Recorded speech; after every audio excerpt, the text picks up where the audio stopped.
Bonjour. On a ici un tableau des communes du Sénégal avec les codes postaux, donc organisés sur trois colonnes. Donc le but, ça sera de faire j'ai mis en dessous du tableau là une cellule commune. Là, ici en dessous, on fera une liste déroulante qui sera déroulée par ordre alphabétique, toutes les communes, il y en a 173. Et ici, avec Recherche X, on affichera, quand on fera varier la commune ici en 65, ça affichera le code postal ici en C65. Voilà. Donc pour ça, étant donné que les communes seront rangées sur trois colonnes, comme en face des codes, et on va mettre tout ça, on va extraire cette base, puis on va la présenter dans les colonnes HMI pour faire plus facilement sur cette plage-là la formule. Parce que bon, on ne peut pas se servir de contrôle pour des plages non adjacentes ici. Donc la première chose, on va afficher la ligne supérieure ici. Onglet affichage, donc ficher les volets pour avoir toujours l'en-tête. Donc on fiche la ligne supérieure. Donc là, vous voyez, quand je descends, j'ai toujours la ligne supérieure visible, les en-têtes, parce que sinon, je risque, surtout après, sur le grand panneau. Donc voilà. On peut mettre même ici, là on va mettre commune par exemple, ou bureau, puisqu'on a dit bureau, pour avoir même en-tête, bureau, et puis ici en face, ça sera des codes. Donc on va copier tout simplement pour avoir la base dans les colonnes H et I.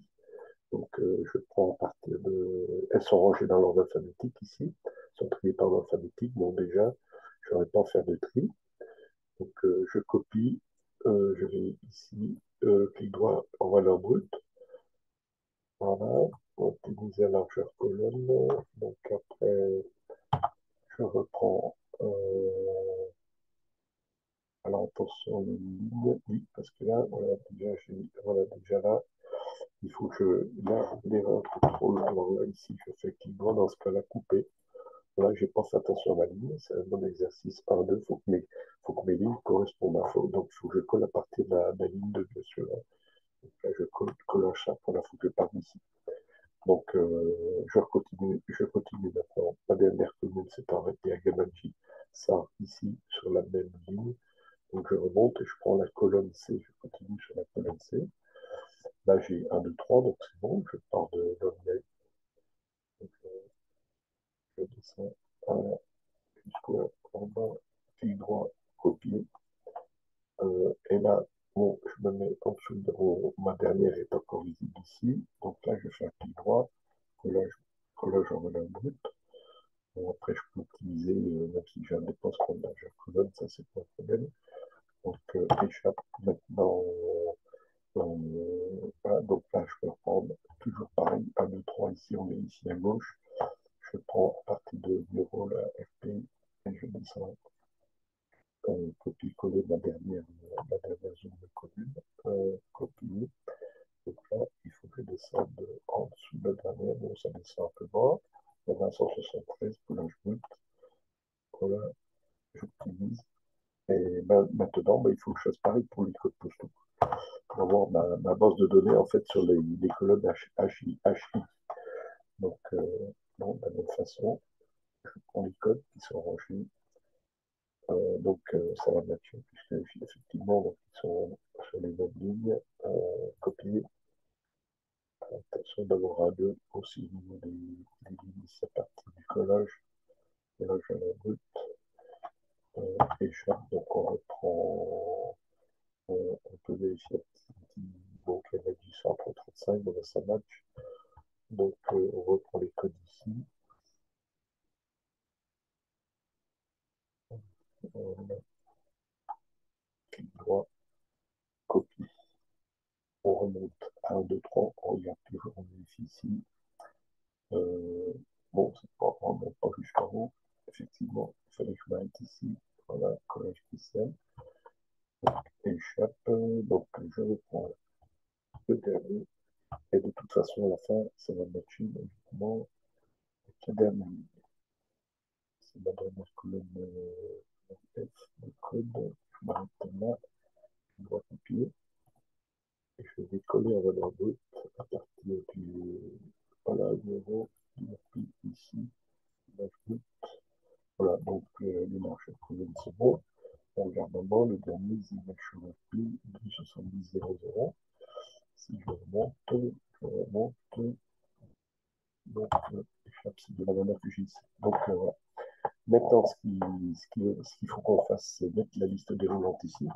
Donc je dis les couleurs pour bien savoir où je suis, pour savoir, parce que sinon, si je vais à côté, je n'aurai plus la poignée de liste déroulante. Là, on va sur l'onglet données, validation de données ici dans la boîte outils de données, encore validation de données pour le menu. On choisit, on se sert du premier onglet option, on déroule, on choisit liste ici, on va dans source. La source, ben donc ça sera, on reprend. Alors là, attention, c'est important d'avoir bien 1, 2, 3, parce que là, il nous manquerait des communes, sinon, avec risque d'erreur. Donc là, on prend, là, ça sera la liste des bureaux. Donc on prend les noms de communes. Je dis communes, mais en fait, c'est les bureaux. Donc on descend jusqu'à ZIHRP, la dernière. Voilà, elle s'affiche en référence absolue. Et puis là, on valide. Voilà, donc là, je vais vérifier dans ma case. J'ai bien ma petite flèche qui se déroulant ici. Donc là, j'ai mes communes maintenant ici. Donc, vous voyez que ma base de données du bureau, une base de données qui est en colonne H, m'a bien servi. Donc, on voit aussi que quand on clique à côté, on ne voit pas qu'il y ait une liste déroulante. C'est pour ça que j'ai aussi mis petite en-tête commune, là, comme code postal ici. Donc, voilà. Si je clique dessus, j'ai la flèche. Donc, là, je peux prendre n'importe quelle commune. Donc, par contre, ici, maintenant, il me reste à me servir de rechercher X. Donc, je suis dans la cellule C5 qui correspondra au code postal choisi dans la A65. Ici, égal, je vais me servir de recherche X. Égal, recherche, donc il y a recherche X, on prend ici. Donc on voit, là, on peut voir en enlevant la parenthèse, on voit que ça effectue une recherche de correspondance dans une page ou un tableau et renvoie l'élément correspondant dans un deuxième tableau ou page. Par défaut, une correspondance exacte est utilisée.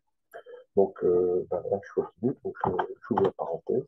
La valeur cherchée, ce sera la commune ici de la cellule à 65, point virgule. Donc le deuxième argument, ça sera le tableau de recherche. On va chercher les communes où, on va chercher sur la base en colonne H à partir de ADA, c'est-à-dire des bureaux. Voilà, on sélectionne la zone des bureaux. On pourrait mettre des. Ben non, on n'a pas de. Non, il faut que ça matche exactement. Hein. Donc, H173, c'est le nombre de bureaux. L'argument suivant, donc, en donc, le tableau en revue, ben, ça sera les codes. Donc, on remonte prendre depuis le haut, la page complète. Bon, j'aurais pu partir du bas, à la limite. Mais enfin bon, voilà, on prend ici, euh, on sélectionne la plage des codes, la colonne I, jusqu'à ZHRP, le deuxième. Qu'est-ce qu'il nous reste à faire? Fermer la parenthèse, et là, on croise les doigts, ça devrait fonctionner. Donc, Aliam Silo, bon, on peut regarder tout de suite, puisqu'on a le tableau en plus ici. Alors attention, il ne faut pas supprimer cette zone, hein, parce que si on supprime les colonnes H ou des cellules dans la plage H, H2 I173, donc là, erreur, hein, forcément. Hein. Donc il faut conserver, ou on aurait pu aussi les mettre sur une autre feuille avec un lien. Donc on voit par exemple ici Aliam Civol, donc comme ils ne sont pas donc c'est dans les A, c'est là-haut. Donc la valeur, c'est 360,04, donc c'est bien celle-là. Bon, ici, ben, même si on n'a qu'une vue partielle, parce que si je descends, commune et code postal vont passer dessous, enfin, si on sélectionne Gabou, par exemple, il faut qu'on ait la valeur 224, on peut tester dans les jeux. On fait dérouler les communes ici, on descend ici, on descend rapide, voilà, on affiche Gabou ici et ça affiche automatiquement le 2,6024. Si je prends, donc, par exemple, ben, je peux prendre tout Bakuta en colonne essai. Puis là, de toute façon, ça fonctionne parfaitement ici. Et là, je vois que le code s'affiche de 4018. Voilà, je vais faire le même tuto avec des communes du département de l'Ain française. Voilà, bonne journée à vous. Merci.